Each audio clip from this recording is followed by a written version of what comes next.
কই যাও? আর একটা পাওয়া যাবে না, আমি কিন্তু এখান থেকে লাভ দেবো। আমি কথা দিতেছি, তোর সাথে স্বামী স্ত্রী হিসাবে একদিন গড় করবো না।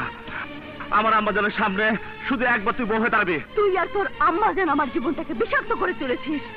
তোদের মতো সন্ত্রাসীদের জন্য এই দেশের বহু মেয়ে আমার মতো যন্ত্রণায় ভুগছে। আমি একটা ছেলেকে ভালোবাসি, তার সাথে আমার বিয়ে হচ্ছিল। সেই বিয়ের আসর থেকে তুই আমাকে ধাওয়া করে এখানে নিয়ে এসেছিস বিয়ে করার জন্য।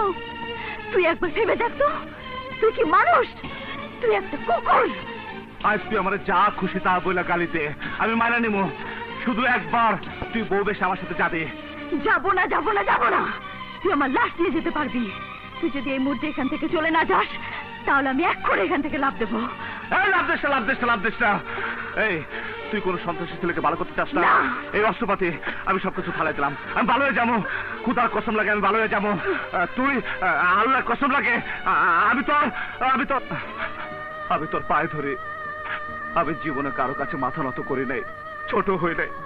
তোর কাছে মাথা নত করতেছি, তুই যা করবি আমি তাই করব। আমার আম্মা জান হাসপাতালে, বেশি সময় বাঁচবো না। তুই শুধু তার পাশে গিয়ে দাঁড়াবি। বিশ্বাস করি না, আমার আম্মা জান আমার সাথে 22 বছর ধরে কথা কয় না। আমার আম্মা জান 22 বছর ধরে হাসে না।